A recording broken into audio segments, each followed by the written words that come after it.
أعوذ بالله من الشيطان الرجيم. بسم الله الرحمن الرحيم. مثل الذين كفروا بربهم أعمالهم كرماد اشتدت به الريح في يوم عاصف لا يقدرون مما كسبوا على شيء ذلك هو الضلال البعيد. ألم تر أن الله خلق السماوات والأرض بالحق إن يشأ يذهبكم ويأت بخلق جديد وما ذلك على الله بعزيز. وبرزوا لله جميعا فقال الضعفاء للذين استكبروا إنا كنا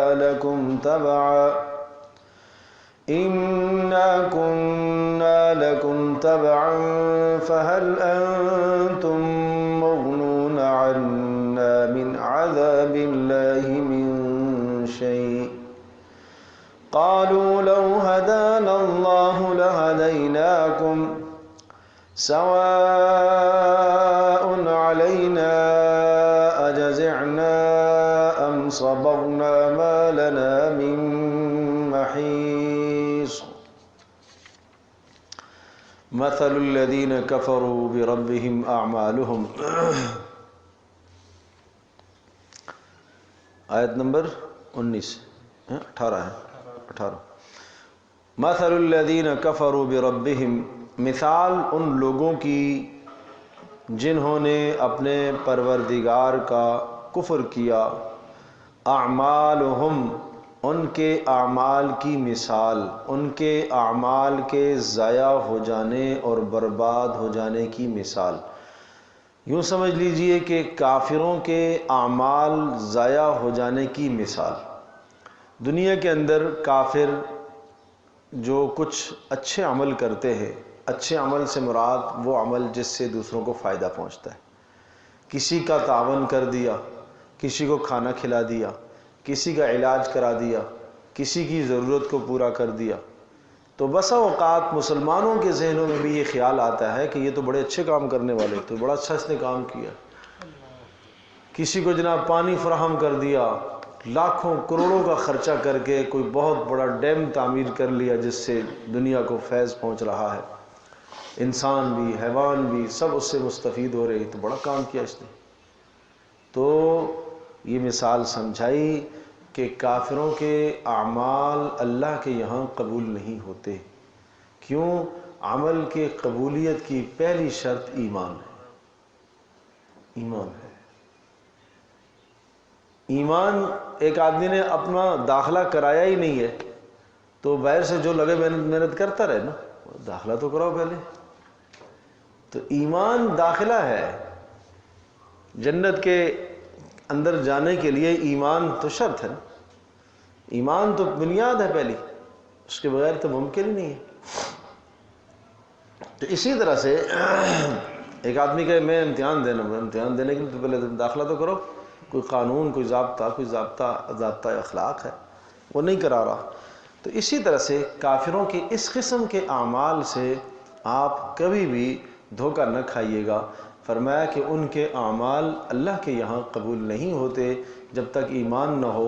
پھر ایک مثال سے سمجھایا. قرآن مثالوں سے سمجھاتا ہے بات کو.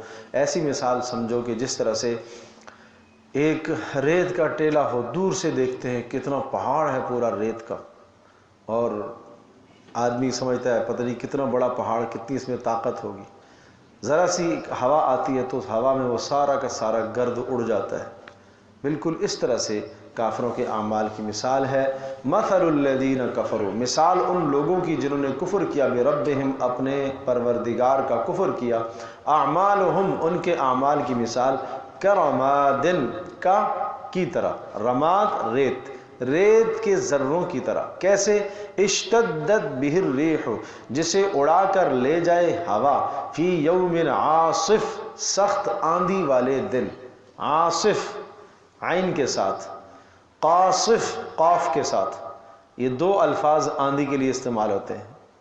قرآن کا بڑا عجیب انداز ہے، عاصف اور قاصف، لیکن عجیب، قاصف قاف کے ساتھ وہ آندھی جو سمندر میں آتی ہے، اور عاصف وہ آندھی جو خشکی میں آتی ہے، سمجھے؟ تو ہم تو یہ دونوں کو ہوا ہی کہتے ہیں، تیز ہوا سمندری ہوا ہے یا خشکی کی ہوا ہے، تو جو طوفان سمندروں میں آتا ہے اس کو قاصف قاف کے ساتھ، اور جو خشکی میں ہوتا ہے اس کو عاصف کہا جاتا ہے۔ اللہ اکبر۔ اسی طرح سے صرصر، صرصر عاتیہ، صرصر بھی کہتے ہیں خشکی کے اندر جو طوفان آتا ہے ہوا کا، صرصر۔ تو یہ ہواؤں کے نام ہیں۔ اور پھر عجیب لفظ ہے الریاح اور الریح، ریح ہوا کو کہتے ہیں، اور اس کی جمع کیا آتی ہے؟ ریاح، ٹھیک ہے نا، ہوائیں۔ لیکن قرآن جب بھی ریح استعمال کرتا ہے اس سے مراد وہ ہوا ہوتی ہے جو عذاب والی ہوتی ہے، اور ریاح جب بھی استعمال کرتا ہے جمع کا، اس سے مراد خوشخبری والی ہوائیں ہوتی ہیں، سمجھے نا؟ ارسل الریاح بشرا بین یدی رحمتی، بارش سے پہلے جو ہوائیں چلتی ہیں نا وہ بارش کی اطلاع ہوتی ہے، اس کے لیے قرآن ریاح کا لفظ استعمال کرتا ہے، جمع کا لے کے آیا ہے، اور جہاں پر ہوا عذاب والی ہے تو وہاں پر ریح آیا ہے، سمجھے؟ لا یقدرون مما کسبوا علی شیء، لا یقدرون قدرت نہیں رکھیں گے، مما کسبوا جو انہوں نے کمایا ہے، جو کچھ نیکیاں کمائی ہیں انہوں نے اس پر قدرت نہیں رکھیں گے، علی شیء کچھ بھی کسی بھی عمل پر قدرت نہیں رکھیں گے، ذالک هو الضلال البعید، یہ تو ہے بڑی دور کی گمراہی، بڑی کھلی اور دور کی گمراہی، یہ حق سے بہت دور جا چکے ہیں کہ اپنا زعم ان کا یہ ہے کہ ہمیں بھی فائدہ ہوگا، نہیں۔ الم تری ان اللہ خلق السماوات والارض بالحق، کیا آپ نے دیکھا ہے ان اللہ، بے شک اللہ تبارک تعالی، خلق السماوات پیدا کرنے والا ہے، پیدا کیا ہے اس نے آسمانوں کو، والارض اور زمینوں کو، بالحق حق کو ظاہر کرنے کے لیے پیدا کیا ہے، ان یشاء یذہبکم ویأتی بخلق جدید، ان یشاء یذہبکم اگر اللہ تبارک تعالی چاہے، ان یشاء یذہبکم تمہیں موت دے دے، تمہیں فنا کر دے، ویأتی بخلق جدید اور تمہاری جگہ پر دوسری مخلوق کو لے کر آئے، اگر اللہ چاہے تمہیں ہلاک کر دے اور تمہاری جگہ اللہ دوسری مخلوق کو لے کر آئے، پھر وہ تمہارے جیسے نافرمان نہ ہو بلکہ اللہ کی فرما بردار ہو۔ وما ذلك على الله بعزیز، اور یہ اللہ کے لیے کوئی مشکل بات نہیں ہے، اللہ کے لیے کوئی مشکل کام نہیں ہے کہ تمہیں فنا کر کے نئی مخلوق فرمانبردار پیدا کرنا۔ وَبَرَزُوا لِلَّهِ جَمِيعًا فَقَالَ الضُّعَفَاءُ لِلَّذِينَ اسْتَكْبَرُوا، وَبَرَزُوا لِلَّهِ اور سب کے سب ظاہر ہو جائیں گے، للہ اللہ کے سامنے، جمیعاً سب کے سب اللہ کی بندگی کرنے والے، غیروں کی بندگی کرنے والے، سب کے سب اللہ کے سامنے پیش ہو جائیں گے، ایک معنی۔ نمبر دو، اللہ کے سامنے پیش ہو جائیں گے سب کے سب عبادت کرنے والے اور جن کی عبادت کی گئی ہے وہ بھی، گمراہ ہونے والے بھی گمراہ کرنے والے بھی، دونوں پیش ہو جائیں گے، دونوں اللہ کے سامنے پیش ہو جائیں گے۔ بلاؤ ان کو جنہوں نے تمہیں گمراہ کیا، وہ بھی آ جائیں گے، ہاں بھائی کن کن کو تم نے گمراہ کیا ہے ان کو بھی لے آؤ، فلاں فلاں کو کیا ہے، سب سامنے آئیں گے۔ فقال الضعفاء للذین استکبروا، فقال الضعفاء کہیں گے ضعفاء کمزور لوگ، ضعفاء سے مراد کہ جو دین میں سمجھ نہیں رکھتے تھے اور پھر وہ کسی غلط راستے پر کسی کے پیچھے، گمراہ کے پیچھے چلے، نہیں سمجھے، دین میں خود سمجھ نہیں رکھی انہوں نے، اول تو انہیں اس دین میں سمجھ رکھنا چاہیے تھی، حق اور باطل کی پہچان اتنی تو آنی چاہیے، لیکن انہوں نے یہ نہیں کیا۔ نمبر دو، دوسرا جرم یہ کیا کہ وہ چلے تو گمراہوں کے پیچھے چلے، خود بھی کچھ نہ سیکھا اور جن کے پیچھے چلے وہ بھی کیا ہیں؟ گمراہ ہیں۔ تو اب فقال الضعفاء، اس موقع پر یہ کمزور لوگ کہیں گے، ضعیف پھر رائے کے اعتبار سے کمزور، دین کے اعتبار سے کمزور، جس نے سیکھا نہیں ہے، جس نے کچھ حاصل نہیں کیا، یہ کہیں گے للذین، ان لوگوں سے، استکبروا اپنے پیشواؤں سے جنہوں نے ان کو گمراہ کیا ہے، برگلایا ہے، ان سے کیا کہیں گے؟ انا کنا لکم تبعا، ہم تو تمہارے پیچھے چلا کرتے تھے، ہم تمہارے پیچھے دین میں، اعتقادات میں جو آپ نے بتایا ہم اس کے پیچھے چلنے لگ گئے، اور کفر کی طرف، ظلم اور گمراہی کی طرف ہمیں لے کے جاتے رہے ہو تم، آج فہل انتم مغنون عنا من عذاب اللہ من شیء، آج آپ ہمیں کوئی فائدہ دو گے؟ فہل انتم، تم لوگ، مغنون، ہمیں فائدہ دو گے، عنا، ہمیں، من عذاب اللہ، اللہ کے عذاب سے، من شیء، کچھ بھی، یعنی اللہ کے عذاب سے کچھ ہمیں بچا سکتے ہو؟ قالو، وہ جواب میں کہیں گے لو ہدانا اللہ لہدیناکم، اگر ہمیں اللہ نے نجات پر رکھا ہوا ہوتا اور ہدایت پر رکھا ہوا ہوتا تو ہم بھی تم کو ہدایت دیتے، ہم خود تو گمراہی پر تھے، تمہاری کیسے رہنمائی کرتے؟ بات سمجھی؟ ہم خود کس پر تھے؟ گمراہی پر تھے، تمہاری کیسے رہنمائی کرتے؟ سواء علینا اجزعنا ام صبرنا ما لنا من محیص، آج برابر ہے ہم سب کے لیے، اجزعنا، چاہے ہم فریاد کریں، ام صبرنا، یا ہم صبر کریں، ما لنا من محیص، دونوں صورتوں میں کوئی چھٹکارے کی جگہ نہیں ہے، نہ عبادت کرنے والوں کی اور نہ معبودین کی، نہ گمراہ کرنے والوں کی اور نہ گمراہ ہونے والوں کے لیے آج کوئی جائے پناہ نہیں ہے، کوئی ٹھکانہ نہیں ہے۔ بات سمجھ آئی جی؟ تو اس طرح سے جب معاملات ہو جائیں گے اور پھر جنت والوں کے لیے جنت کا فیصلہ اور جہنم والوں کے لیے جہنم کا فیصلہ جب ہو جائے گا تو اس کے بعد اللہ تبارک و تعالیٰ کا نظام ایسا ہوگا کہ جنت والے جنت سے ہو کر جہنم والوں کے احوال کو دیکھ سن رہے ہوں گے، اور جہنم والے جہنم میں ہونے کے باوجود بھی جنت والوں کے احوال کو دیکھ سن رہے ہوں گے۔ کچھ وقت اس طرح سے نظام ہوگا کہ دیکھیں گے، جس سے جنت والوں کو خوشی ہوگی کہ اللہ تیرا شکر ہے اس عذاب سے ہمیں آپ نے بچایا، جہنم والوں کو اور افسوس ہوگا اور کہ کاش ہم بھی کچھ نیک عمل کر لیتے تو آج یہ عذاب ہمیں نہ ملتا، وہ دیکھو ہمارے بھائی ہیں، ہمارے عزیز ہیں، جنت میں مزے کر رہے ہیں، لیکن اس کے باوجود بھی اندر سے وہ رحم اور شفقت نکل جائے گی۔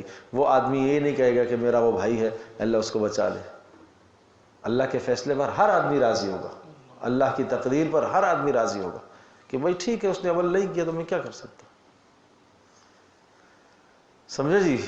یہ ایسا ہی سمجھ لے، مجھے آپ یہ بتاؤ، ایک آدمی کو اپنے بھائی سے، بہن سے، باپ سے، ماں سے، اولاد سے کتنی محبت ہے، مرنے کے بعد کوئی بھی اپنے گھر میں رکھنے کو تیار نہیں ہے کہ نہیں یار اس کو دفن نہیں کروں گا، مجھے اس سے محبت ہے، سمجھے؟ فطرت ہے، تقاضا کرتی ہے کہ نہیں اس کو ہٹاؤ یہاں سے، بس ختم ہے، کہ ہمارا اور ان کا تعلق ظاہر ہے، جسم سے روح نکل گئی تو جسم کو کیا کرنا ہے اب، تو موجود رہے گا تو اور بدبو ہی پیدا ہوگی، سمجھے نا؟ تو اس طرح سے دل سے وہ شے نکل جائے گی۔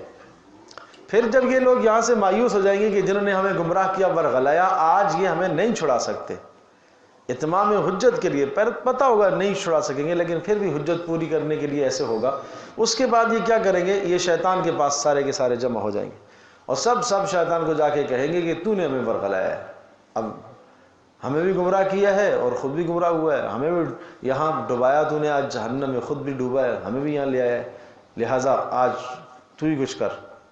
وہ بھی معذرت کرے گا بھائی نہیں، اور یہ سب اس کے ملامت کریں گے تو وہ کہے گا مجھے کیوں ملامت کرتے ہو، میں نے تمہیں کون سا گمراہ کیا ورغلایا ہے، میں نے تو کچھ نہیں کیا، وہ بھی بری ہو جائے گا، میں نے کچھ نہیں کیا، وہ تو صرف ایک راستہ دکھاتا ہے، وہ کہے گا میں نے تمہیں پکڑ کے تھوڑی چلایا تھا راستے پر، کہیں بھی شیطان آدمی کو پکڑ کر جبر اور زبردستی تو نہیں کرتا، وہ تو ایک گناہ دکھاتا ہے، مزین کر کے دکھاتا ہے، سمجھے جی؟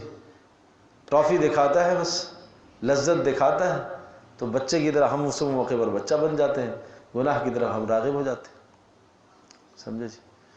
تو اب ظاہر سی بات ہے کہ ایک دشمن بیٹھا ہوا ہے اور جس کو صاف صاف کہا گیا تمہارا دشمن ہے، ایک طرف آدمی کا باپ ہو، ایک طرف دشمن ہو، کہا بھی گیا ہے، پتہ بھی ہے دشمن ہے، اور دشمن کے ہاتھ میں جو چیز ہے وہ دیکھنے میں تو بڑی خوبصورت لگ رہی ہے، وہ لڈو ہے، مٹھائی ہے، اس کے اندر زہر ڈلا ہوا ہے، باپ بھی سمجھا رہا ہے نہیں بیٹا یہ نہیں کھانا، یہ زہر ہے، اور ادھر باپ کے پاس بھلے خشک روٹی ہو، سوکھی روٹی، بیٹا یہ لے لو، تو عقل مندی کا تقاضا یہ کہ آدمی باپ کی بات سن لے۔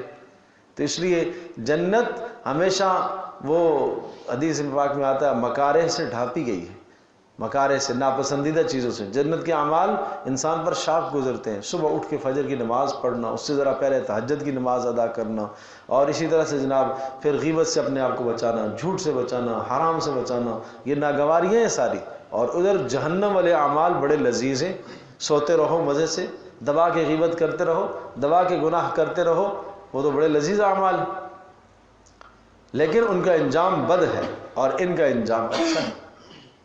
تو اب دیکھو شیطان کا مکالمہ کیا ہے۔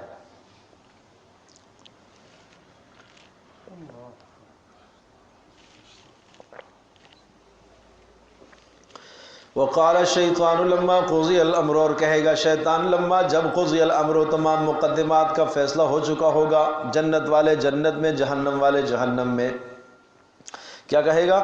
ان اللہ وعدکم وعد الحق، بے شک اللہ تبارک و تعالی نے تمہارے ساتھ ایک وعدہ کیا تھا، وعد الحق سچا وعدہ، ووعدتکم اور میں نے بھی تمہارے ساتھ وعدہ کیا تھا، فاخلفتکم میں نے وعدے کی خلاف ورزی کی ہے۔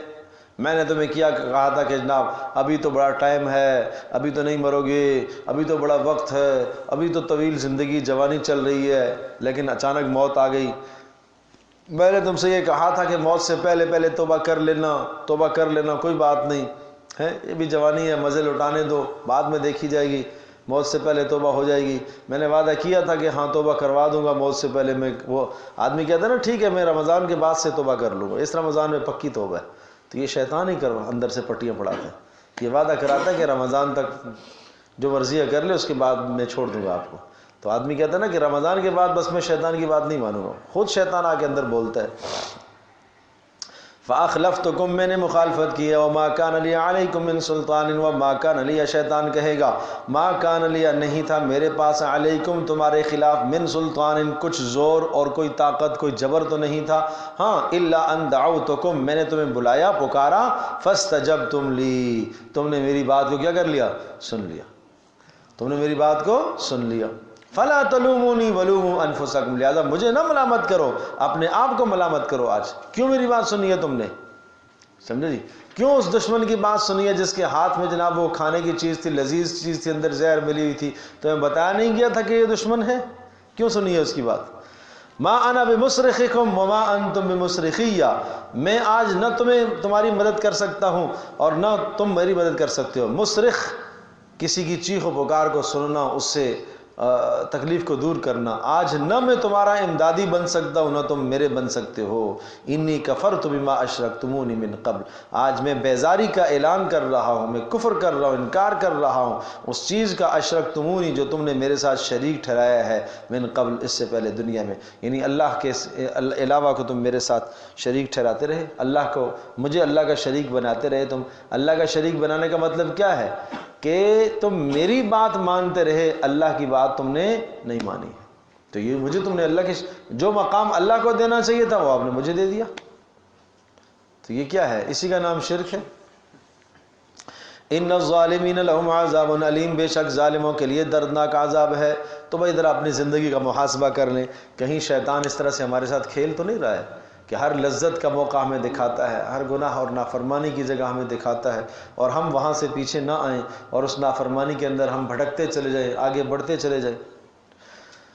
وہ مثل مشہور ہے کہ شیطان سے کسی نے پوچھا تو کیسے ورغلاتا ہے، تو کیسے لوگوں کو جناب گمراہ کرتا ہے، سمجھے جی؟ تو کہا میں تمہیں دکھاتا ہوں۔ اب وہ دکھایا، اس نے کیا کیا کہ ایک جگہ سے ذرا سے گڑ لیا، حلوائی کی دکان پر، مٹھائی والے کی دکان سے یوں مٹھائی میں انگلی لگائی اور دیوار کے ساتھ لگا دی۔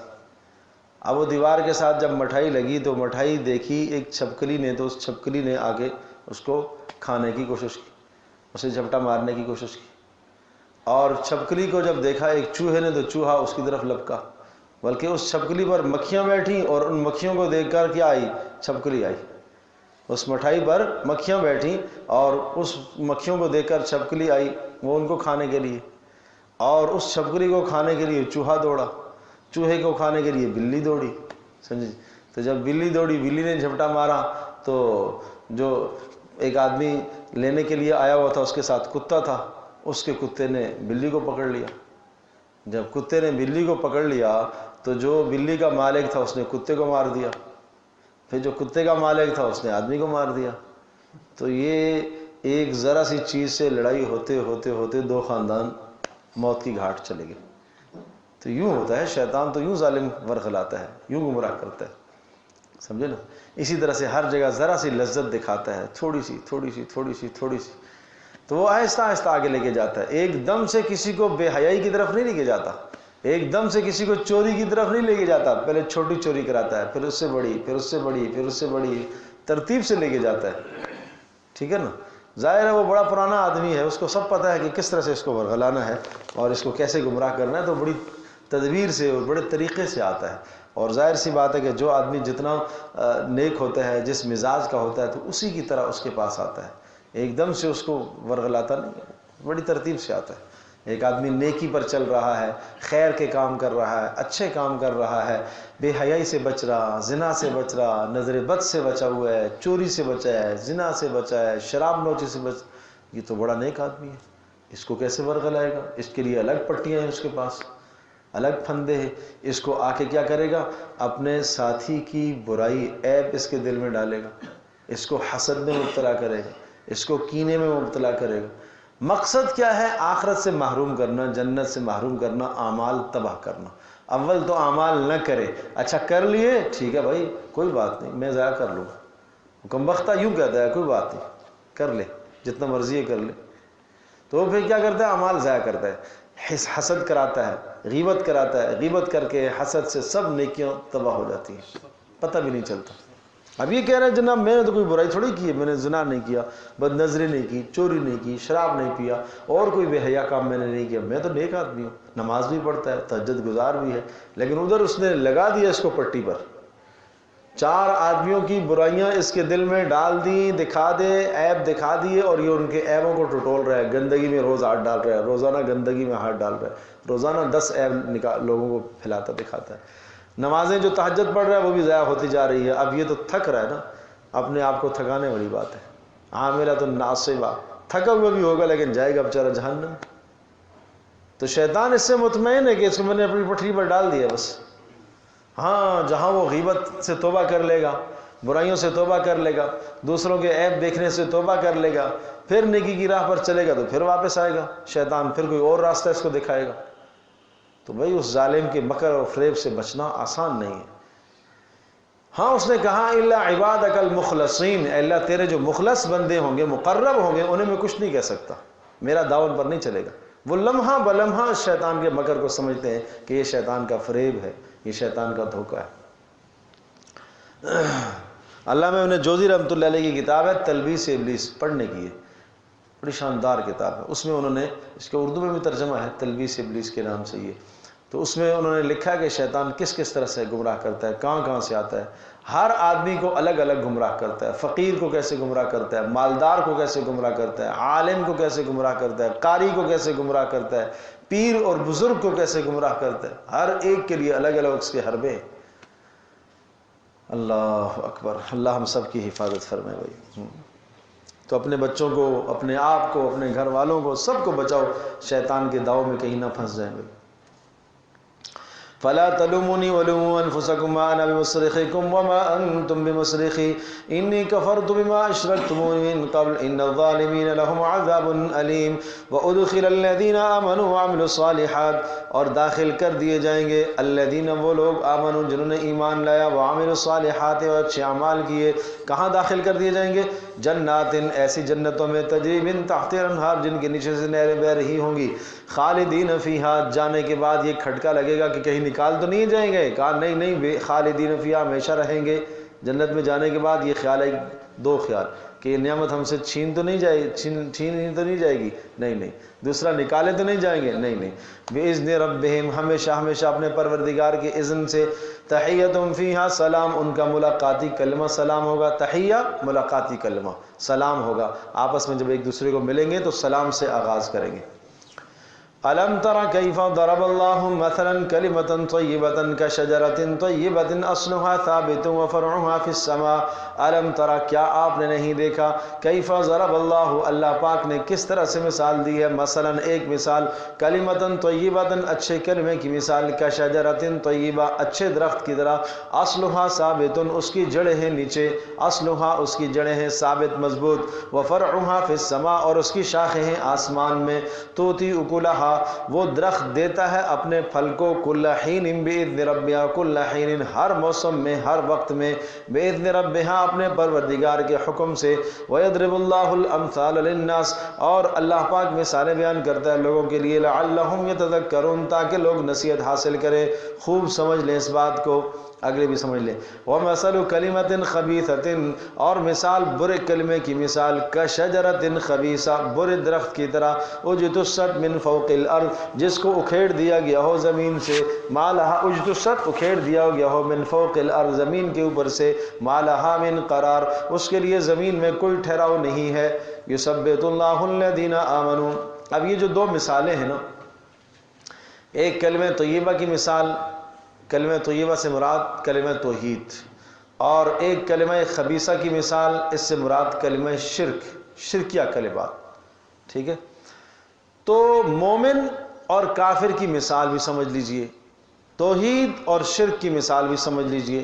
فرمایا کلمہ طیبہ جس شخص کے دل میں ایمان ہے، اس کی مثال اس درخت کی سی ہے کہ جس درخت کی جڑیں نیچے تک گئی ہوئی ہوں، مضبوط ہوں، اور جب جڑیں اس کی مضبوط ہوتی ہیں تو اس کے نتیجے میں اوپر لگنے والا پھل بھی بہت اچھا لگتا ہے، پھل پھول پتے اس کے اچھے ہوتے ہیں جس درخت کی جڑیں نیچے تک ہوں، اور جب اس درخت کی جڑیں نیچے تک ہوتی ہیں تو وہ نیچے سے اپنی غذا کو حاصل کر لیا کرتا ہے، نیچے سے پانی بھی نکال کے لے آتا ہے، چوس کے لے آتا ہے، اپنی ضرورت وہ وہاں سے پوری کر لیتا ہے، لہذا اس کا پھل پھول اچھا ہوتا ہے۔ اور وہ درخت جس کی جڑیں نیچے تہ تک نہ گئی ہوئی ہوں تو اس کا پھل اتنا اچھا بھی نہیں لگتا، ذرا سا کوئی ہوا کا جھونکا آئے گا وہ درخت گر جائے گا، لیکن وہ درخت جس کی جڑیں نیچے تک گئی ہوں وہ ہواؤں سے اسے کچھ نہیں ہوتا۔ بالکل ایسے ہی مومن اور کافر ہے۔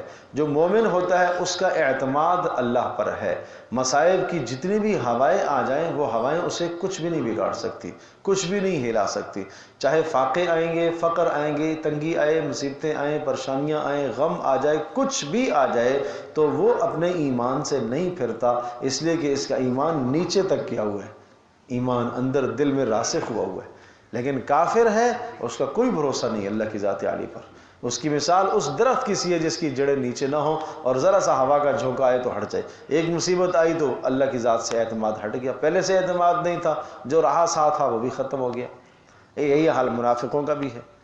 تو اب یہ مجھے اور آپ کو تنبیہ ہے کہ ہمارا نظریہ کس طرح کا ہونا چاہیے، ہمارا ایمان کس طرح سے ہونا چاہیے، کیا اس درخت کی طرح کہ جس کی جڑیں نیچے نہ ہوں اور ذرا سی ہوا آئے تو وہ درخت دڑام سے زمین پر گر پڑے، یا اس درخت کی طرح کہ جس کی جڑیں تہوں تک گئی ہوئی ہوں اور جتنے سے جتنے مصائب ہو ہوائیں آئیں اسے کچھ بھی نہ ہو، سمجھے نا؟ تو یہ سمجھائی گئی ہے مثال۔ الم تری کیف ضرب اللہ، کیا آپ نے نہیں دیکھا اللہ نے مثال بیان فرمائی ہے، کلمۃ طیبۃ ایک اچھے کلمے کی مثال، کشجرۃ طیبۃ اچھے درخت کی طرح، یہ اچھا درخت کھجور کا ہوتا ہے، اصلھا ثابت جس کی جڑیں نیچے ہوتی ہیں، وفرعھا فی السماء اور اس کی شاخیں آسمان کو اٹھتی ہیں، تؤتی اکلھا اور وہ پھل دیتا ہے کل حین ہر موسم میں، باذن ربھا کھجور کا درخت وہ ہوتا ہے کہ جو ہر موسم میں پھل دینے کا مطلب یہ ہے کہ سال کے 12 مہینے کھجور سے استفادہ کیا جاتا ہے، پھل اگر اس کا لگتا ہے کچھ وقت کے لیے لیکن وہ پھل پورا سال اسٹاک کیا جاتا ہے، چھوارے پورے سال چلتے رہتے ہیں، کہیں بھی وہ ختم نہیں ہوتے۔ پھر عجیب بات یہ کہ اس کی گٹھلیاں بھی کام آتی ہیں، وہ بھی جانوروں کی غذا بنتی ہے، پھر اسی طرح سے اس کے شاخیں اور پتے جو ہیں وہ بھی جناب اس سے بھی قسم قسم کی چیزیں بنتی ہیں، اس کی چھال بھی کام میں آتی ہے، لکڑی بھی کام میں آتی ہے، اس کا کوئی حصہ بیکار نہیں ہوتا۔ تو وہ ہر وقت کارآمد ہی کارآمد ہے، ہر موسم میں، ہر وقت میں، دن میں، رات میں، ہر وقت لوگ اس سے فائدہ حاصل کرتے ہیں۔ تو مومن کی مثال ایسی ہونی چاہیے جو ہر وقت کیا ہو، فائدہ مند ہو، دوسروں کے لیے کیا ہو، فائدہ مند ہو۔ وَمَثَلُ كَلِمَةٍ خَبِيثَةٍ اور برے کلمے کی مثال کَشَجَرَةٍ خَبِيثَةٍ اس برے درخت کی سی ہے، اُجْتُثَّتْ مِنْ فَوْقِ الْأَرْضِ جس کو زمین سے اکھیڑ کر پھینک دیا گیا ہو۔ بعض نے کہا کہ یہ حنظل کا درخت کہلاتا ہے، کڑوا ہوتا ہے انتہائی اور نیچے تک اس کی جڑیں نہیں جاتی ہے، لیکن کوئی بھی درخت ہو سکتا ہے، مَا لَهَا مِنْ قرار اس کے لیے کوئی ٹھہراؤ نہیں ہے۔ یثبت اللہ الذین آمنوا اللہ تبارک و تعالیٰ ثابت قدمی عطا کرتا ہے ان لوگوں کو جنہوں نے ایمان لایا، بالقول الثابت قول ثابت کے ذریعے سے دنیا میں اور آخرت میں۔ اب یہ ذرا سمجھے گا، اللہ پاک یثبت اللہ، اللہ پاک ثابت قدم رکھتا ہے ان لوگوں کو جو ایمان لائے، بالقول ثابت، کس کے ساتھ؟ قول ثابت کے ذریعے سے۔ قول ثابت سے مراد کلمہ توحید کے ذریعے سے اللہ پاک انہیں ثابت رکھتا ہے دنیا میں اللہ پاک ان کو استقامت عطا کرتا ہے۔ اور ایک معنی یہ بھی ہے کہ اللہ پاک دنیا میں ان کو ثابت قدم رکھتا ہے، مرتے وقت ان کو کلمہ طیبہ نصیب کرتا ہے، سمجھو؟ یہ بھی بڑی اہم بات ہے کہ مرتے وقت کلمہ نصیب ہو۔ وفی الآخرۃ، اور آخرت میں بھی، ویذل اللہ الظالمین، اور اللہ پاک ظالموں کو گمراہ کرتا ہے، ویفعل اللہ ما یشاء، اور اللہ جو چاہتا ہے کرتا ہے۔ الم تر الی الذین بدلوا نعمت اللہ کفرا واحلوا قومهم دار البوار، اس جہان کے اندر ناشکری کے بدترین نتائج کیا ہوتے ہیں؟ الم ترا، کیا آپ نے دیکھا ہے؟ الی الذین، اب یہ دیکھیں کیسے سوالات پیچھے سے چلے آ رہے ہیں نا، الم ترا الم ترا الم ترا، کیا آپ نے دیکھا، کیا آپ نے دیکھا؟ اس دیکھنے سے مراد دیکھنا آنکھوں کا دیکھنا مراد نہیں ہوتا، اس دیکھنے سے مراد علم ہے، کیا آپ جانتے ہیں، کیا آپ کو معلوم ہے؟ تو یہ قرآن کا ایک انداز ہے، اس طرح سے سوال کرتا ہے۔ الم ترا، کیا آپ جانتے ہیں؟ الی الذین، آپ نے دیکھا ان لوگوں کی طرف، بدلوا نعمت اللہ، جنہوں نے تبدیل کر دیا اللہ کی نعمت کو، کفرن، ناشکری میں، بجائے یہ کہ شکر ادا کرتے انہوں نے کیا کر دیا؟ ناشکری کی ہے۔ وَأَحَلُّوا قَوْمًا دَارَ الْبَوَارِ، اور وَأَحَلُّوا قَوْمًا، اور انہوں نے جناب داخل کر دیا اپنی قوم کو، دار البوار، ہلاکت کے گھڑے میں لے گئے، اور ہلاکت کی جگہ پر اپنی قوم کو انہوں نے داخل کر دیا۔ جہنم یصلونہا، اور وہ ہلاکت کا گھڑا کون سا ہے؟ جہنم ہے، یصلونہ، اس میں داخل ہوں گے، وبئس القرار، اور بہت ہی بدترین اور برا ٹھکانہ ہے۔ ناشکری کرتا ہے تو گھر کے اندر بھی ناشکری ہے، اولادیں بھی ناشکری بنی ہوئی ہیں، سب کے سب ناشکرے ہیں، تو یہ گھر کا پیشوا، گھر کا سربراہ، سب کو اس ناشکری کی طرف لے کر جا رہا ہے۔ وَجَعَلُوا لِلَّهِ أَنْدَادًا لِيُضِلُّوا عَنْ سَبِيلِهِ، اور ٹھہرایا ہے انہوں نے اللہ پاک کے لیے اندادن، بتوں کو، لِيُضِلُّوا عَنْ سَبِيلِهِ، تاکہ جناب لِيُضِلُّوا عَنْ سَبِيلِهِ، تاکہ انجام یہ ہوگا کہ تاکہ بہکائیں، ان کو گمراہ کریں اللہ کے راستے سے۔ قل کہہ دیجئے، تمتعوا فإن مصيركم إلى النار، تمتعوا، مزے لے لو، فإن مصيركم إلى النار، بے شک تم سب کا رجوع جہنم کی طرف ہوگا، سب کو لوٹ کر جانا ہے جہنم کی طرف۔ قل لعبادی الذین آمنوا، ایسوں کو آپ اطلاع دے دیجئے، جعلوا للہ اندادا، جنہوں نے اللہ کے ساتھ شریک ٹھہرائے ہیں۔ یہ بڑے سمجھنے کی بات ہے بھائی۔ اب آپ کہیں گے ہم نے تو نہیں شریک ٹھہرائے، ذرا اپنی زندگیوں کا محاسبہ کریں۔ انداد ند کی جمع ہے، اور ند کہتے ہیں معبود کو، کسی کو اللہ کے سوا کسی کو بھی معبود بنانا، یہ ند کہلاتا ہے۔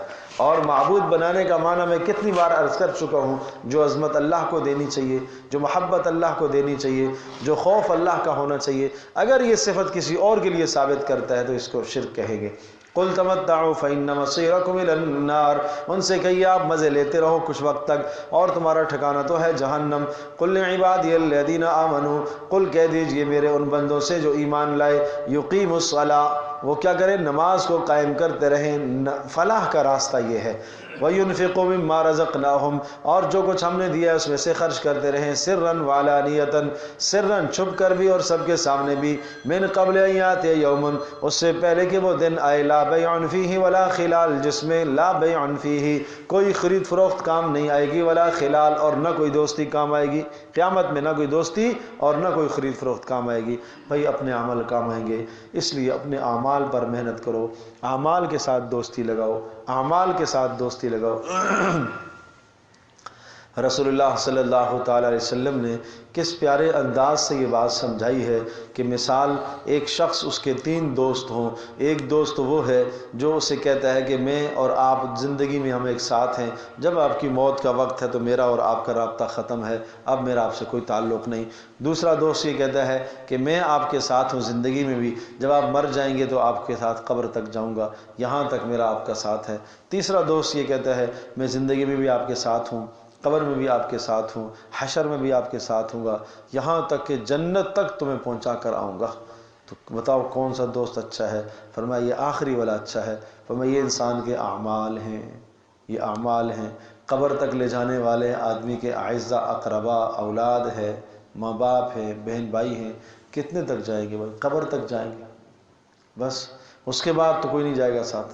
پھر جو دنیا میں یہ کہتا ہے کہ میرا اور تیرا تعلق زندگی تک ہے، تو مرے گا میں دوسروں کے پاس جاؤں گا، یہ آدمی کا مال ہے، یہ آدمی کا مال ہے۔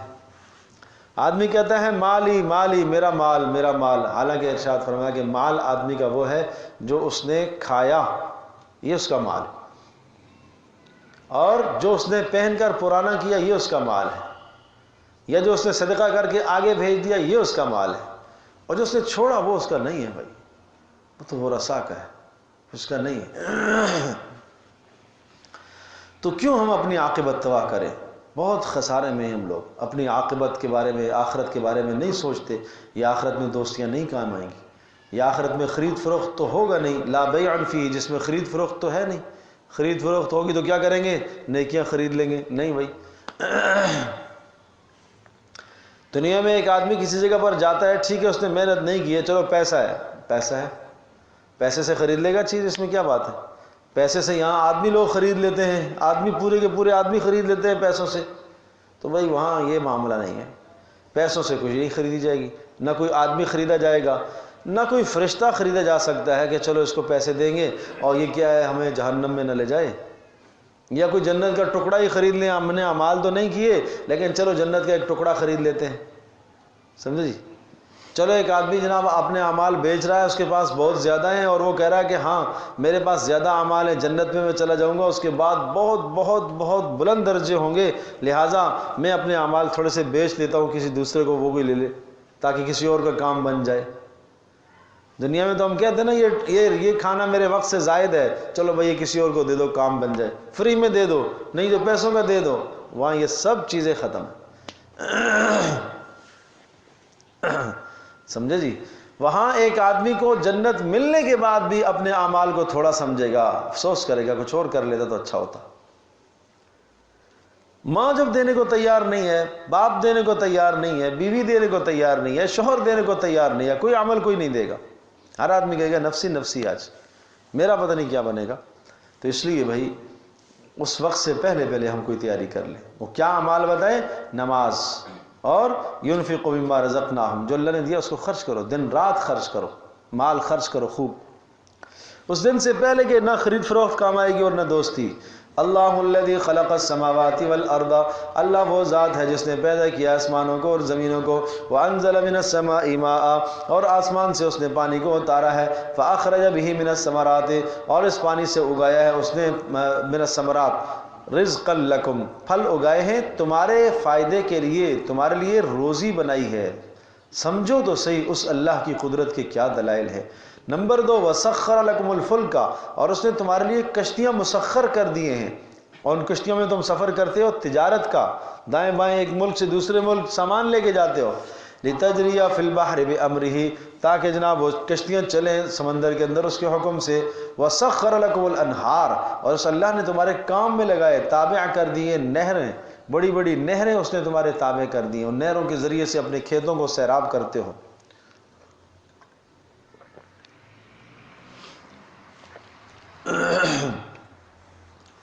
وسخر لکم الشمس والقمر، اور کھیتیوں کے بعد پھر تذکرہ کیا شمس اور قمر کا، سورج اور چاند کی روشنی، اور ان روشنیوں سے تمہیں فائدے پہنچتے ہیں، سورج کی روشنی سے تمہیں فائدے پہنچتے ہیں، چاند کی روشنی سے تمہارے پھلوں کو، سبزیوں کو، خوراکوں کو فائدے پہنچتے ہیں، دائبین، مسلسل یہ چل رہے ہیں، دائبین دائمین کے معنی میں ہمیشہ۔ وسخر لکم اللیل والنہار، اور دن اور رات مسخر کیا تمہارے لیے۔ اب کیا خوب الفاظ ہیں قرآن کے، آپ غور کریں۔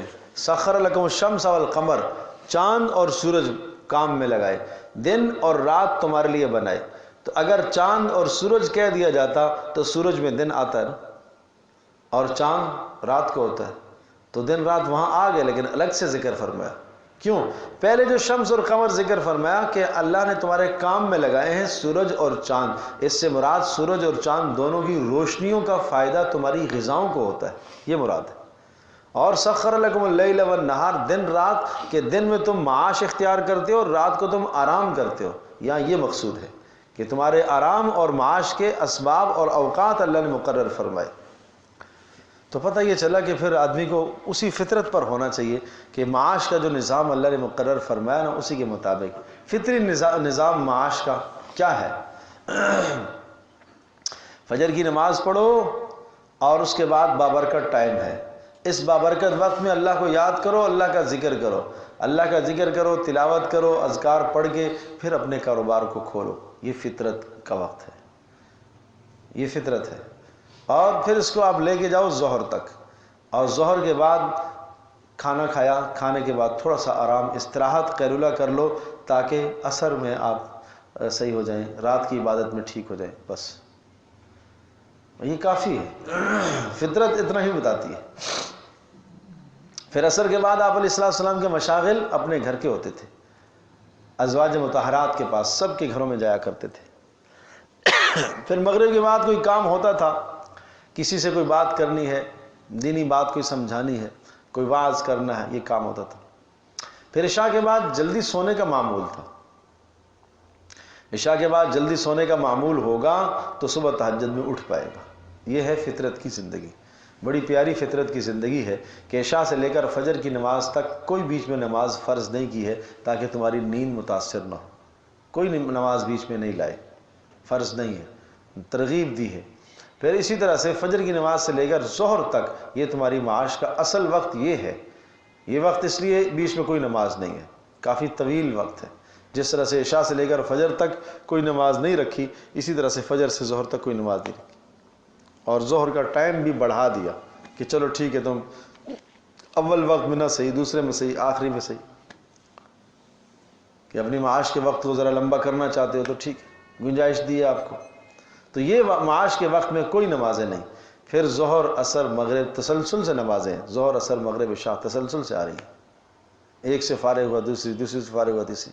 ہمارے ہاں آج کاروبار کھلتے ہی جا کے ظہر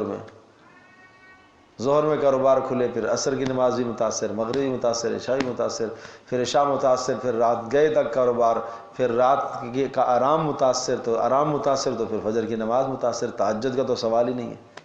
فطرت سے ہم ہٹ گئے, فطرت سے ہٹ گئے.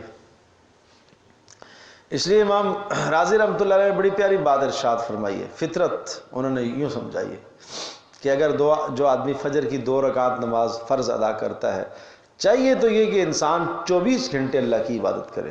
دن رات میں 24 ساعت ہیں, 24 گھنٹے ہیں, 24 گھنٹے اللہ کی عبادت کرے. لیکن اللہ کا کریمانہ اصول ہے, جو آدمی فجر کی 2 رکعتیں نماز فرض ادا کرتا ہے ایسا ہے جیسے اس نے 2 گھنٹے عبادت کی, اور ظہر کے 4 فرض ادا کرتا ہے ایسا ہے جیسا کہ اس نے 4 گھنٹے مزید عبادت کی, 6 گھنٹے.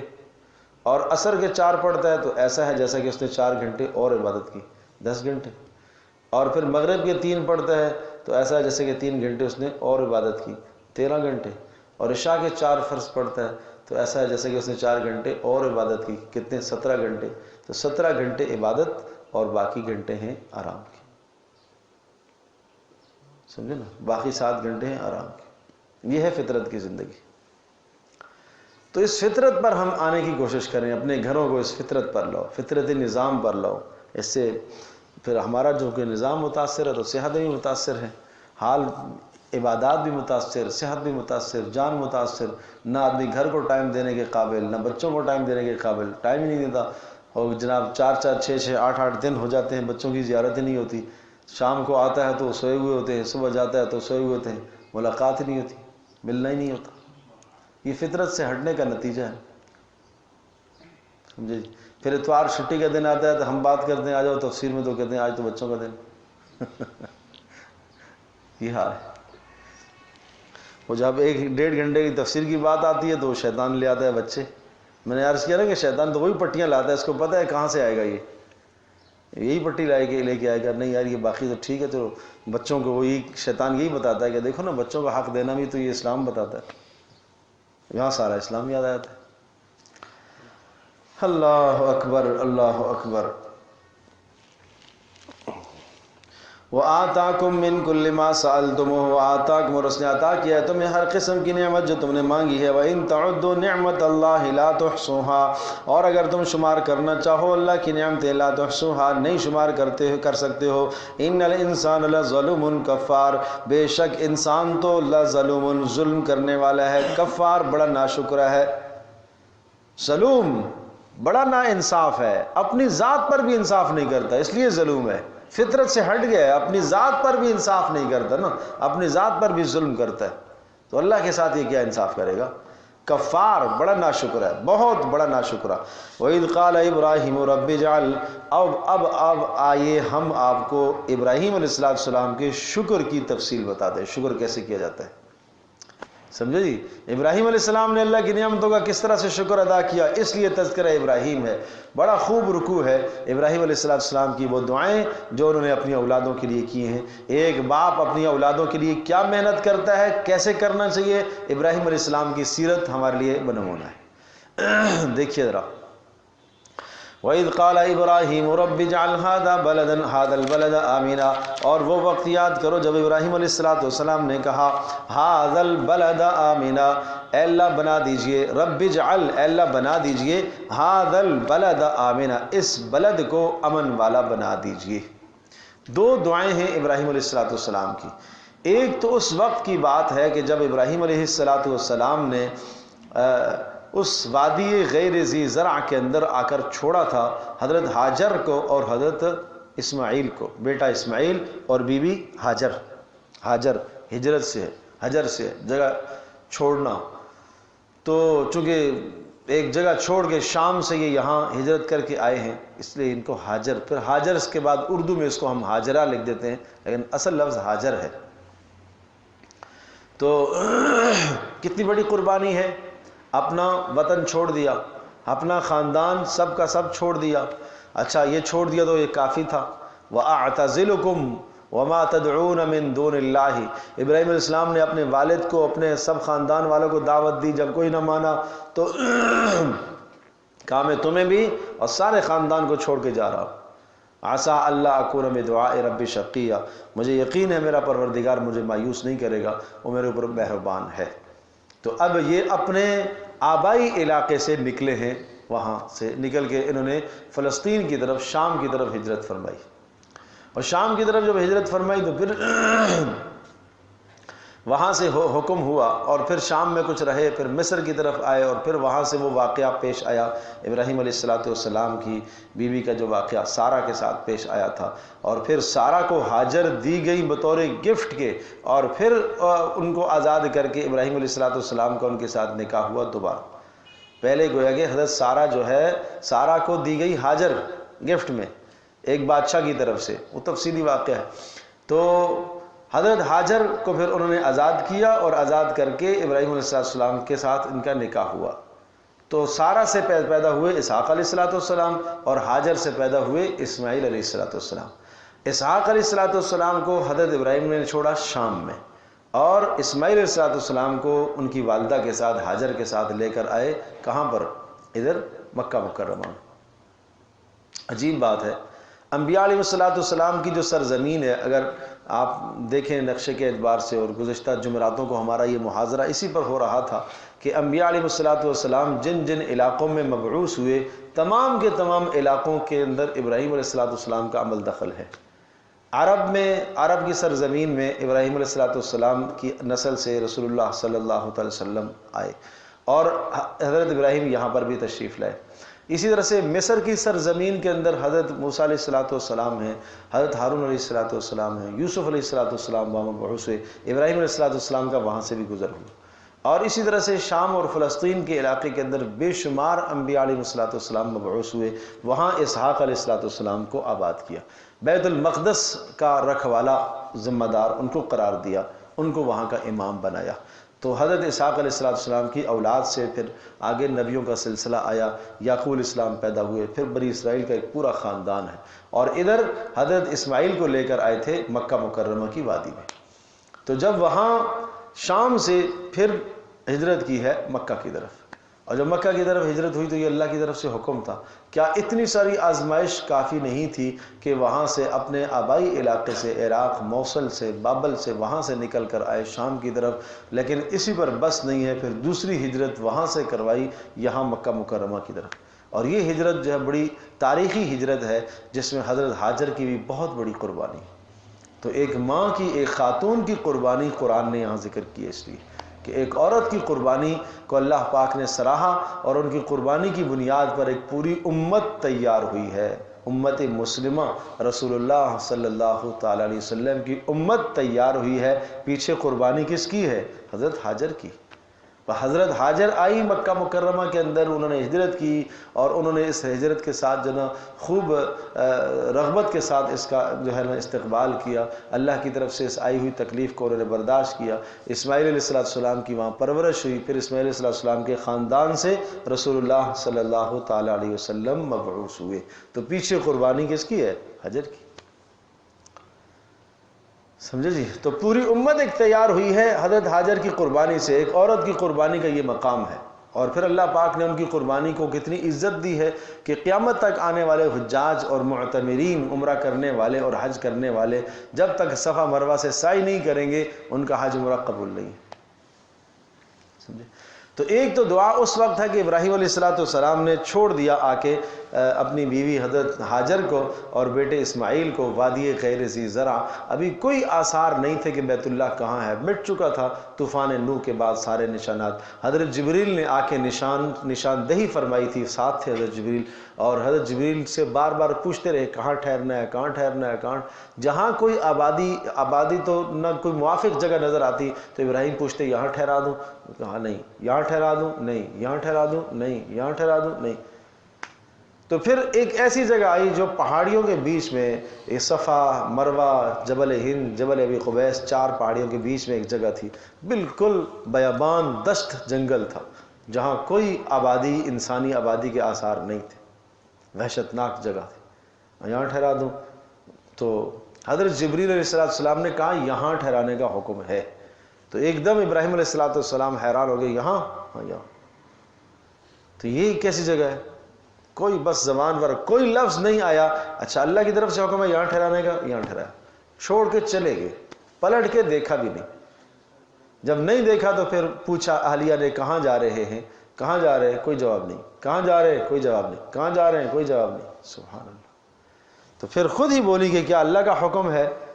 تو پھر سر ہلایا حضرت ابراہیم نے کہ ہاں اللہ کا حکم ہے، یعنی پیچھے پلٹنے کا حکم نہیں تھا، جواب دینے کی اجازت نہیں تھی۔ کتنی بڑی قربانی ہے۔ تو اس عورت کے دل پہ کیا گزرتی ہوگی جس کے پاس شیرخوار بچہ ہو، اجنبی دیار، دوسرا ملک، اپنے ملک سے کتنے دور، پھر وہاں آبادی کا کوئی نشان نہیں، انسانوں کا کوئی نشان نہیں، کوئی ہمدردی کی صورت نہیں۔ 10 خیال گھیرتے ہیں، کوئی بھیڑیا آ جائے، کوئی درندہ آ جائے، کوئی انسان آ جائے، ایک عورت کی عزت لوٹ لے۔ سبحان اللہ۔ حکم کس کا ہے؟ اللہ کا۔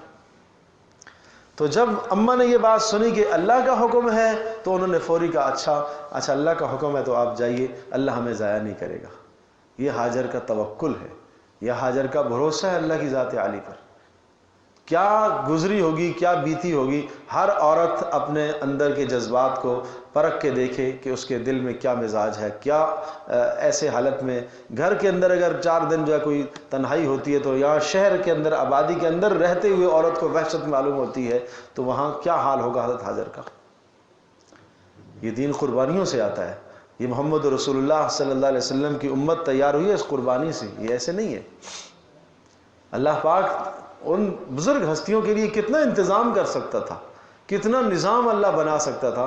پہلے آبادیاں تیار ہو جاتی اور پھر ان کو وہاں بھیجا جاتا، یہ بھی ہو سکتا تھا۔ اللہ کے لیے کیا مشکل ہے۔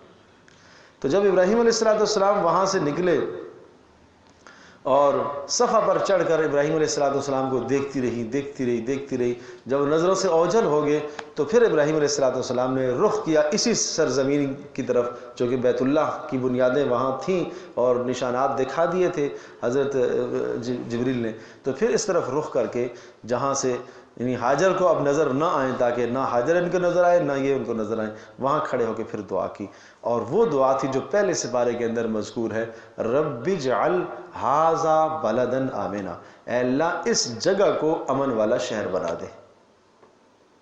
اور یہ جو دعا ہے یہ پھر بعد میں جب دوبارہ آئے، اور جب دوبارہ آئے تو وہاں کچھ قبیلہ ایک آباد ہو چکا تھا، پانی نکل آیا تھا، قبیلہ جرہم کی کچھ افراد آ چکے تھے، آبادی ہو چکی تھی، تو پھر دوبارہ سے یہ دعا کی، رب اجعل ھذا البلد آمنا، اے اللہ اس شہر کو امن والا بنا۔ یہ شہر بن گیا ہے، پہلے دعا کیا تھی، اے اللہ اس جگہ کو امن والا شہر بنا، اور اب شہر بن گیا، اے اللہ اس شہر کو امن والا بنا۔ تو دونوں دعاؤں میں فرق ہے، اس لیے وہاں پر ھذا بلدن، بلدن نکرہ ہے، الف لام کے بغیر آیا ہے، اور یہاں پر البلد جو ہے نا الف لام کے ساتھ آیا ہے، تو اس کا مطلب یہ کہ ھذا البلد آمنا، اے اللہ اس شہر کو امن والا بنا۔ تو ایک دعا تو یہ ہے۔ دوسری دعا وجنبنی وبنی ان نعبد الاصنام، اے اللہ مجھے بھی اور میری اولاد کو بھی اس بات سے محفوظ فرما کہ ہم بتوں کی پوجا کریں، مورتیوں کو ہم پوجیں، اللہ کے سوا کسی کی بھی ہم بندگی کریں، اے اللہ ہماری حفاظت فرما۔ نبی دعا کر رہا ہے کہ اے اللہ ہمیں بچا لے کہ ہم تیرے سوا کسی اور کی بندگی کریں۔ رب انہن اضللن کثیرا من الناس، اے میرے پروردگار انہن، انہوں نے بتوں نے، اضللن گمراہ کر دیا ہے بہت سارے لوگوں کو، فمن تبعنی چونکہ وہاں جو ماحول چھوڑ کر آئے تھے اپنے آبائی علاقے کے اندر وہ بھی بتوں کا سارا ماحول تھا، فمن تبعنی، اے اللہ جس نے میری اتباع کی، فإنہ منی، وہ میرا ہے، ومن عصانی، اور جس نے میری نافرمانی کی، فإنک غفور الرحیم، اے اللہ آپ بخشنے والے مہربان ہیں، آپ چاہیں تو بخش دیں، رحم فرمائیں، چاہیں تو عذاب دیں۔ اللہ اکبر۔ تو پہلی دعا امن کی دعا ہے، اور دوسری دعا توحید کی دعا ہے، توحید، اے اللہ ہمیں خالص توحید عطا فرما، اپنا بندہ بنا، اپنی بندگی کے علاوہ کسی کے سامنے ہمیں مت جھکا۔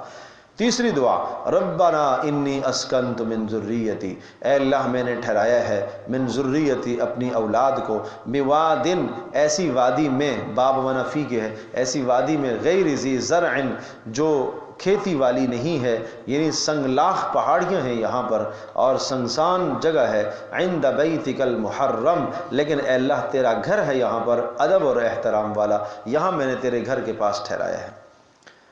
اللہ اکبر۔ کیوں ٹھہرایا ہے؟ یہ بات سمجھنے کی ہے، یہ ہمارے لیے سبق ہے بھائی، کیوں ٹھہرایا ہے؟ ربنا اولاد کو ہجرت کیوں کروائی، بیوی کو ہجرت کیوں کروائی، مقصد کیا ہے؟ کیا وہاں تجارت کریں؟ اللہ اکبر، تجارت کریں، کاروبار کریں، یہاں دنیا تجارت کے لیے، کاروبار کے لیے ہجرت کرتی ہے، سمجھائی؟ لیقیم الصلاۃ، اس لیے ٹھہرایا ہے یہاں بے آب و گیا بیابان میں اس لیے چھوڑ کر جا رہا ہوں، لیقیم الصلاۃ، تاکہ یہ نماز قائم کریں۔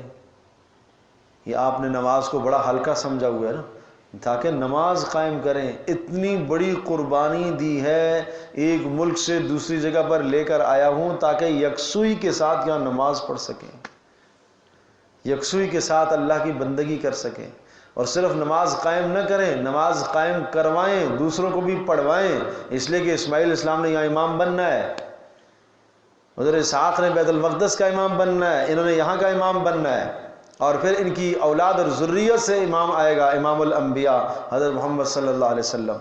فجعل افئدۃ من الناس، اے اللہ لوگوں کے دلوں کو ان کی طرف کر دیجئے، فجعل بنا دیجئے، افئدۃ من الناس لوگوں کے دلوں کو، تہوی الیہم ان کی طرف میلان کرنے والے لوگوں کے دلوں کو ان کی طرف راغب کر دیجئے، تاکہ یہاں آ کے کوئی قبیلہ آباد ہو جائے، لوگ آباد ہو جائیں، آبادیاں اختیار کریں اور ان کو انسیت مل جائے۔ وَارْزُقْهُم مِّنَ الثَّمَرَاتِ، اے اللہ روزی کا انتظام بھی تو فرما، وَارْزُقْهُم مِّنَ الثَّمَرَاتِ، اے اللہ ان کی روزی کا انتظام بھی تو فرما، امن کی دعا بھی فرمائی، روزی کی دعا بھی فرمائی، کوئی منع نہیں ہے یہ دعائیں کرو، لیکن کیا مقصد بتایا ٹھہرانے کا؟ لِيُقِيمُوا الصَّلَاةَ، اس مقصد کو مت بھولو۔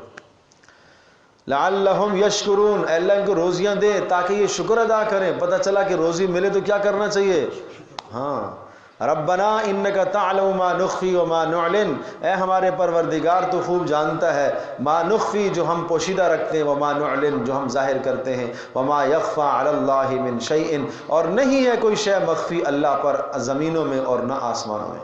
الحمدللہ الذی وہب لی علی الکبر اسماعیل و اسحاق۔ اب یہ دعا دیکھیے کیا ہی خوب دعا ہے، الحمدللہ الذی، ساری تعریفیں اس اللہ کے لیے، وہب لی علی الکبر، جس نے مجھے عطا کیا، وہبہ ہبہ سے ہے، اور ہبہ کا نا گفٹ دینا بغیر کسی طلب کے، بغیر کسی مانگے، بغیر کسی مشقت، بغیر کسی میری لیاقت اور استعداد اور صلاحیت کے، صرف فضل ہی فضل ہے، میرا کچھ بھی اس میں نہیں ہے۔ تو اولاد صرف اللہ کا فضل ہے بھائی، صرف اللہ کا فضل ہے بھائی، میرا کوئی کمال نہیں، میرا کوئی کمال نہیں۔ اس لیے اس بات کو سمجھو، ابراہیم کی دعا سمجھ کر اپنی اولادوں کے لیے شکر ادا کیا کرو۔ اے اللہ تُنے شکر ہے، تیرا شکر ہے تو نے اولاد عطا فرمائی، وہب لی، تو نے گفٹ عطا فرمایا۔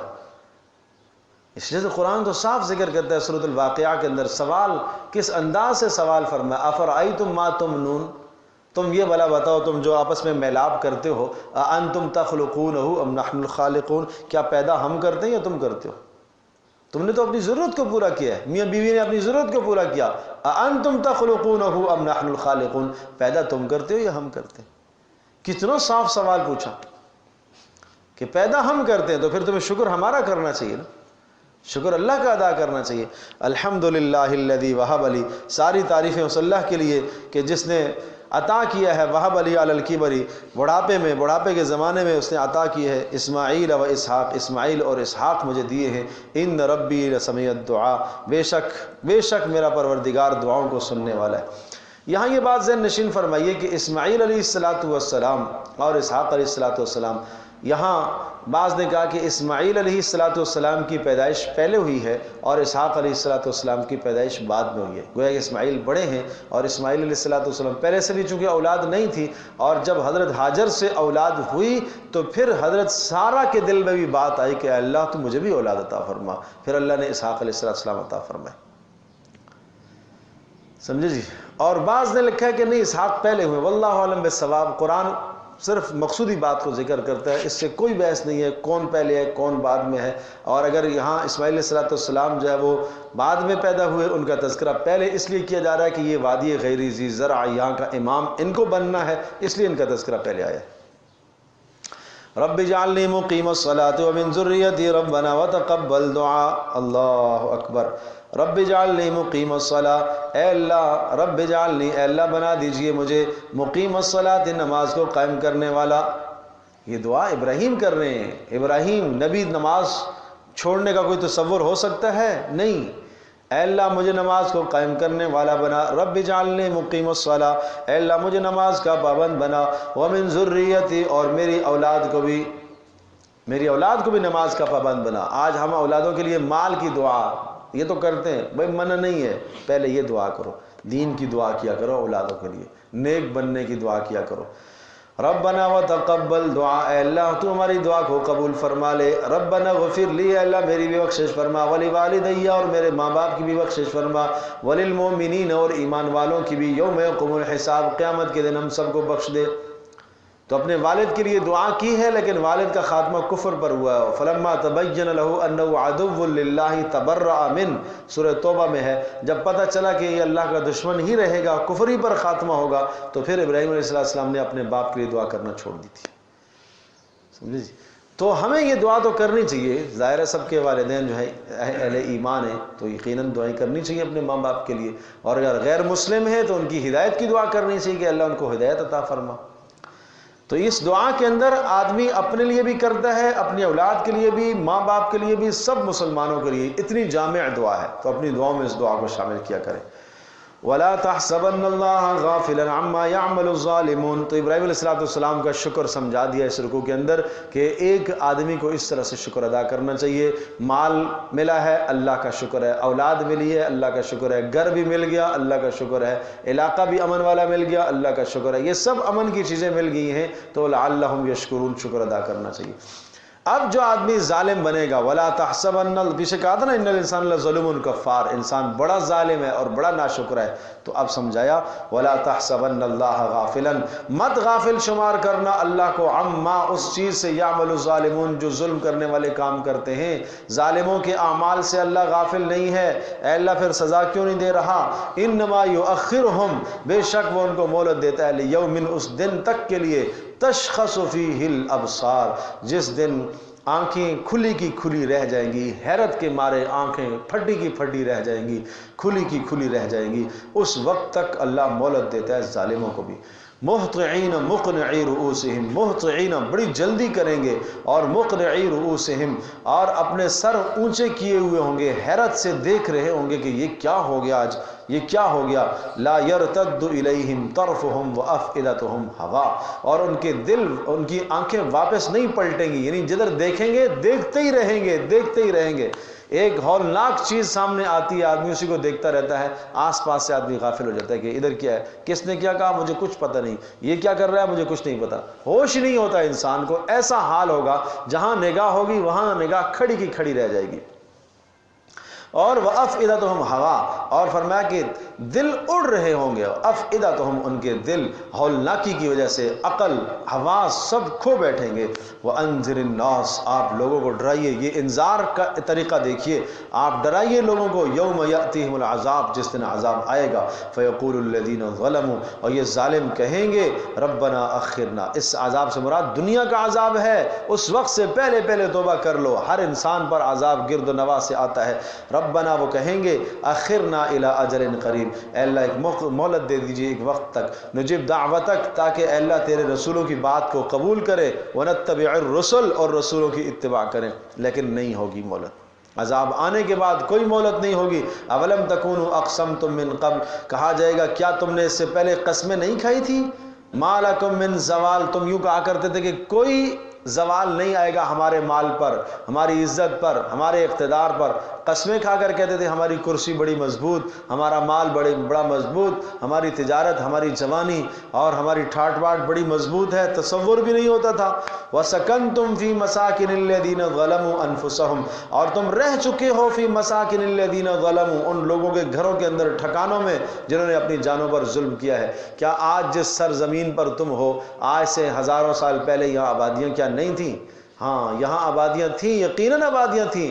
اسی طرح سے گرد و نواح میں تم کھنڈرات دیکھتے ہو، اور جو آج سے پہلے آبادیاں تھیں آج وہ قبرستان بنے ہوئے پڑے ہیں، آج وہاں صرف قبروں کے نشان ہیں، اوپر پتھر رکھے ہوئے ہیں، نہیں معلوم کون ہے، کہیں تو یہ بھی وہ نشان بھی غائب ہو گئے ہیں، نشان بھی نہیں بچے ہیں، لیکن ہر جگہ نیچے کوئی نہ کوئی تو ہے دفن۔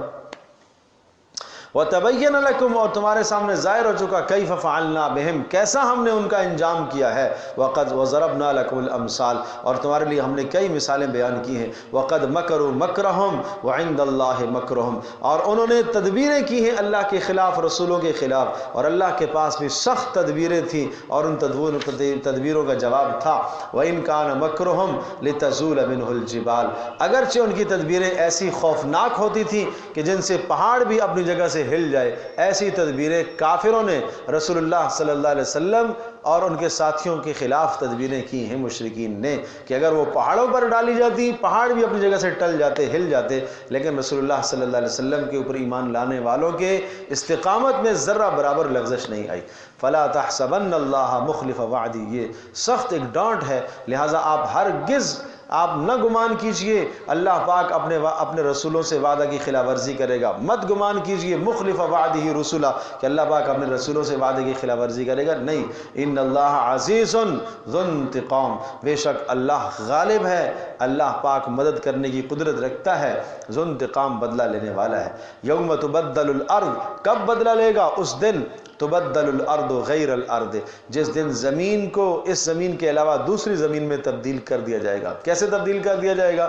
دوسرے مقام پر ہے وَيَسْأَلُونَكَ عَنِ الْجِبَالِ فَقُلْ يَنْسِفُهَا رَبِّي نَسْفًا فَيَذَرُهَا قَاعًا صَفْصَفًا، پہاڑ اوپر سے اڑ جائیں گے اور زمین بالکل چٹیل میدان ہو جائے گی، لا ترى فيها عوجا ولا امتا، کوئی اونچ نیچ آپ کو اس میں نظر نہیں آئے گی، سیدھا سیدھا میدان ہو جائے گا، سفید چٹیل میدان، سفید چاندی کی طرح سفید ایک میدان، یہ میدان محشر اس طرح سے قائم ہو جائے گا۔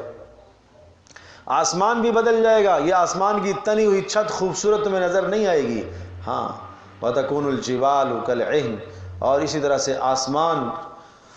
آسمان بھی تیل کی تلچھٹ کی طرح، فَإِذَا انشَقَّتِ السَّمَاءُ فَكَانَتْ وَرْدَةً كَالدِّهَانِ، آسمان پھٹے گا، وردتن جیسا کہ گلاب کا گلابی رنگ ہوتا ہے، اس طرح سے تیل کی تلچھٹ کی طرح چمڑا ایک تنا ہوا ہو، اور جب اس کے اندر تناؤ ختم ہو جائے، کھول دو کسی طرح سے پیچھے طرح سے رسی، تو اس کے اندر جھریاں پڑ جاتی ہیں، اسی طرح سے اس میں بھی جھریاں پڑ جائیں گی، اس میں بھی جھریاں پڑ جائیں گی۔ آج تو یہ کتنا خوبصورت ہمیں نظر آتا ہے، اس میں کوئی پھٹن نہیں اور کوئی اس میں شگاف نہیں، کوئی اس میں سوراخ نہیں، یہ سب ختم ہوگا۔ وَبَرَزُوا لِلَّهِ الْوَاحِدِ الْقَهَّارِ، اور سب کے سب اللہ کے سامنے حاضر ہوں گے، کوئی نہیں چھپ سکے گا۔ وَتَرَى الْمُجْرِمِينَ، اور تو دیکھے گا مجرموں کو یومئذ اس دن مُقَرَّنِينَ جھکڑے ہوئے ہوں گے، فِي الْأَصْفَادِ زنجیروں میں جھکڑے ہوئے ہوں گے، سَرَابِيلُهُم مِّن قَطِرَانٍ، سرابیلہم من قطران، اور فرمایا سرابیلہم، ان کی قمیصیں، ان کے لباس من قطران، گندک کے ہوں گے، ایسی دھات جو آگ کو کھینچتی ہے، وتغشا وجوہہم النار، اور اوپر سے بھی آگ ان کو چھائی ہوئی ہوگی چہروں پر بھی۔ یہ کیوں؟ لیجزی اللہ کل نفس ما کسبت، اس لیے تاکہ اللہ پاک سزا دے، بدلہ دے ہر نفس کو اس کے کیے گا۔ ان اللہ سریع الحساب، اللہ پاک خوب جاننے والا، حساب لینے والا ہے۔ ھذا بلاغ للناس، یہ پیغام ہے لوگوں کے لیے، وَلِيُنذَرُوا بِهِ وَلِيَعْلَمُوا، اور تاکہ انہیں بتایا جائے، ڈرایا جائے، وَلِيَعْلَمُوا، تاکہ سمجھیں، انما هو الہ واحد، اللہ وہ ایک ہی ہے، اس کے سوا کوئی اور نہیں، وَلِيَذَّكَّرَ اولو الالباب، اور تاکہ نصیحت حاصل کرنے والے نصیحت حاصل کریں۔ اللہ اکبر۔ اللہ کے کلام کو سمجھنے کی کوشش کریں، محنت کرنے کی کوشش کریں، اور اس پر وقت دیں، اپنا وقت لگائیں۔ الحمدللہ رب العالمین، والصلاة والسلام علی سید الانبیاء والمرسلین وعلی آلہ وصحبہ امتی اجمعین۔ اللہم انا نسألک الہدی والتقی والعفو والغنی، اللہم انا نعوذ بک من الفتن ما ظہر منها وما بطن، ربنا لا تجعلنا فتنة للقوم الظالمین ونجنا برحمتک من القوم الکافرین۔ اے اللہ ہماری اس نشست کو قبول فرما، اے اللہ جتنے گناہ ہیں ہم سب کے معاف فرما، اے اللہ اس قرآن کا نور ہم سب کو عطا فرما، اے اللہ اس کی رحمت سے، اجر سے، برکت سے ہم سب کو مالا مال فرما۔ اے اللہ، اے ارحم الراحمین، اے اللہ جو باتیں کی ہیں ہم پر عمل کی توفیق نصیب فرما، اے اللہ ہم سب کی بخشش، ہم سب کے والدین کی بخشش کا ذریعہ بنا، اے اللہ جتنے احباب تشریف لائے، مائیں بہنیں آئیں، سب کا آنا قبول فرما، سب کے گھروں کے اندر اے اللہ نور اور رحمت کو پیدا فرما، اے اللہ قرآن کا ذوق ہم سب کو نصیب فرما، اے اللہ اس گھر میں جو محنت ہو رہی ہے اس کو اپنی بارگاہ میں قبول فرما، وصلی اللہ تعالی علی خیر خلقہ محمد وعلی آلہ وصحبہ اجمعین برحمتک یا ارحم۔